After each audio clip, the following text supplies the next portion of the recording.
عهده‌داری اندوز به میان پیدا نمیگردد. در مجموع از پرداخت اندوز آزاد است. منبع وقتی که بزرگ روی بشود اونها جابجا بشوند یا امتیاز نیستن؟ منبع نه. در دوره‌ای که باید فعالیت نمیکنند آزاد است. دوره‌ای که فعالیت نمیکنند آزاد است. وقتی که کار سر کرد با ترتیب مقرر کردن اندازه رو پرداخت. فعالیت سر کرد. جمعیت هم همچنین.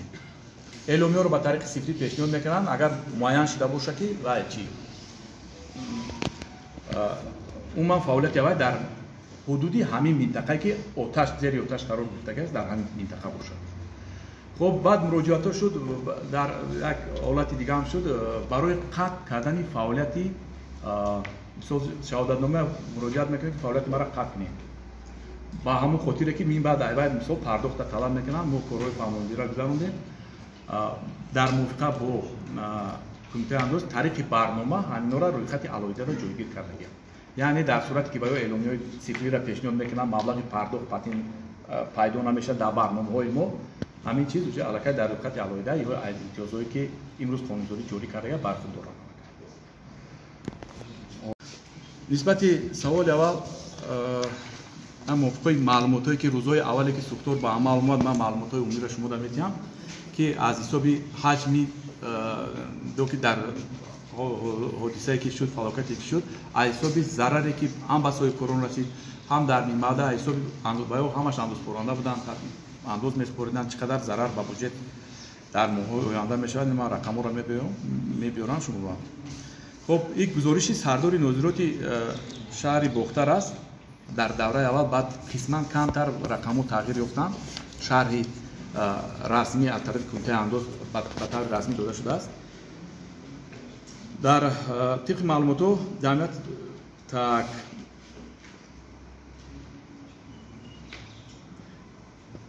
مساحت عمومی که در زیر آتش قرار گرفت 33598 متر مربع را تشکیل می‌کند. خب از همین مساحت من 4 هکتار تخمینا در حدود بزرگ همین دوران 34 عدد فعالیت 34 عدد جمعیت نمایندگی‌ها خب 313 عدد اندازه‌پرندگان با پاتنت فعالیت کننده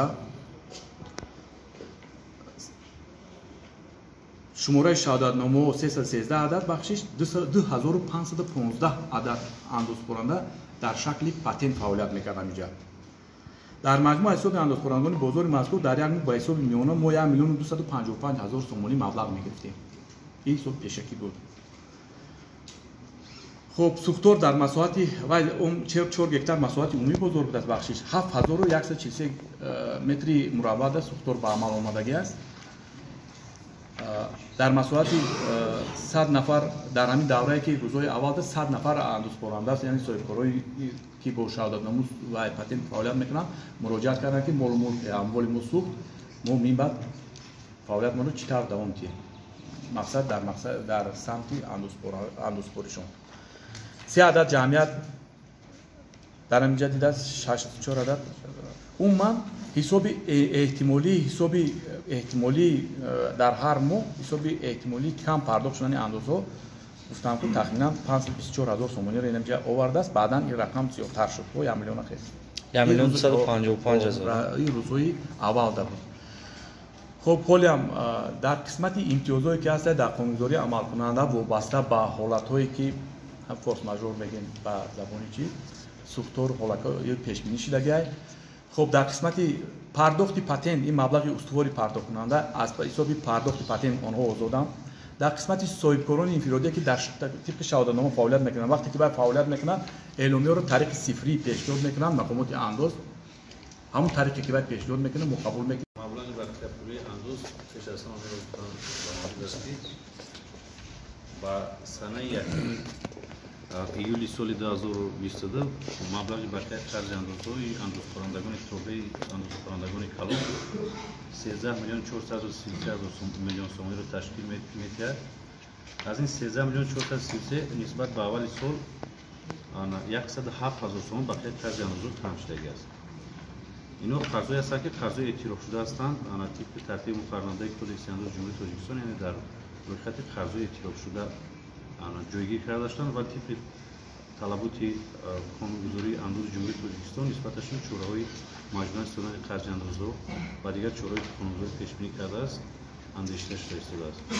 Бояд қайд кард, ки аз ин маблағ субъектое ки маблағи қарзи андозшон нисбатан зиёд аст, аз ин ҷамъияти дорои масъулияташ маҳдуди оли сомонӣ ноҳияи дӯстӣ ки 2 млн 187 000 сомониро ташкил медиҳад ва ҳамин монанд хоҷагии авестои ноҳияи қубодиён ки зиёда аз 4 млн сомонӣ бақияи қарзи андоз дорад ва ҳамин монанд ҷамъияти дорои масъулияташ маҳдуди субҳи сарбанд ки 1 млн 102 000 сомониро бақияи қарзи андозаш ташкил медиҳад. Бояд қайд кард, ки дигар субъектоне ки дар рӯйхат ҳастанд қарзҳои нисбатан хурд ҳастанд ки ҳар моҳа мо нисбаташон чораҷӯӣ мекунем, баъзе ҳолатҳо мо пурра пардохт мекунем аз ҳисобе ки дар баъзе мавридҳо маблағҳои ҳисобшудаи моҳи ҷориро пардохт кардан наметавонем, қисман пардохт мекунем, дар моҳи минбаъда бақияи қарз пайдо мешавад, дар моҳи минбаъда чораҷӯӣ мекунем, бо маблағҳоро меоёнем. Ин рӯйхати субъектое ки ман номбар кардам субъектое ҳастанд ки муддати 2 сол 3 сол 4 сол бақияи қарзи андозшон рафтаиста, гарчанде ки дар доираи талаботи қонунгузорӣ нисбатшон чораҳои маҷбуран истодани қарзи андозҳо татбиқ шуда, аз инҳо маблағҳои қисман маблағ агар рӯёнда шавад ҳам бо назар доште ки ҳар моҳ бо маблағи ҳисобшуда яъне болош зам мешавад ва тибқи талаботи қонунгузорӣ нисбати ин маблағҳо яъне фоизҳои муайян ҳисоб карда мешаванд тибқи қонунгузорӣ. аз ҳамин ҳисоб ҳамин маблағҳо то ҳози пурра ба вуҷуд пардохт шудагӣ нестанд. моликоншон киян медонед? роҳбароншон киян? хоб моликои оли сомон ино рости гап аз рӯи иқтибосе ки дар барномаи компютерии кумитаи андоз ҳастад, агар мо бибинем ба тариқи хатти шумо дар расма пешниҳод кунем мумкин аст, чунки баъзе ҳолатҳое мешавад. ман ҳамин ҷамъияти дорои масъулияташ оли сомон ёки субҳи сарбанд иқтибос дар дигар кас аст, яки шахсе ки дар асл фаъолият мекунад, корхонаро фаъолияташ пеш мебарад, дигар нафар аст ки мақсад дар ягон ҷо номи ӯ мақсад сабт шидагӣ нестад.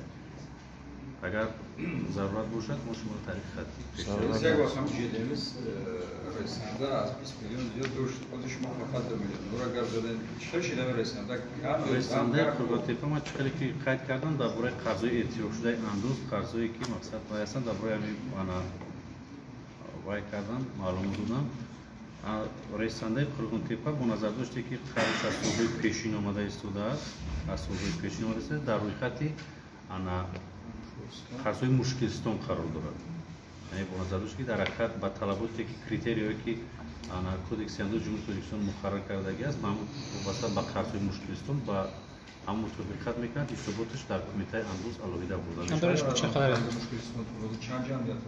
як ҷамъият аст, фақат ҳамун ресандаи қурбатепа аст ки якҷо ба дигар субъектое ки дар ҷумҳурӣ ҳастанд, навқи қарзҳои мушкилистон доранд, қарзҳое ки масалан моликошон мурдагӣ ҳастанд, вафот кардагӣ ҳастанд, ёки аз фаъолият солҳои тӯлонӣ аз фаъолият бозмондагӣ ҳастанд, дар ҳамон рӯйхати қарзҳои мушкилистон қарор дорад. якҷо молики ҷамъияти ресанда кияд?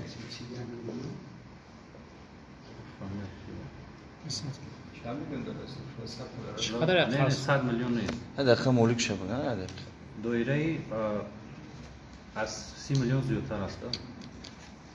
кияй молик аксарияташ маблағ аст аз сабабе ки қарз аз солҳои пешин омада истодааст, нисбаташ тиб талаботи қонунгузорӣ яъне фоиз ҷаримаҳо ҳисоб мешаванд, фоиз ҳисоб кардан қариб доираи 14 млн фоизи ҷаримаҳош ташкил медиҳанд. роҳбар шаваган ака кияй роҳбараш? роҳбараш акай Нусратулло, фамилияш Файзбек Нусратулло.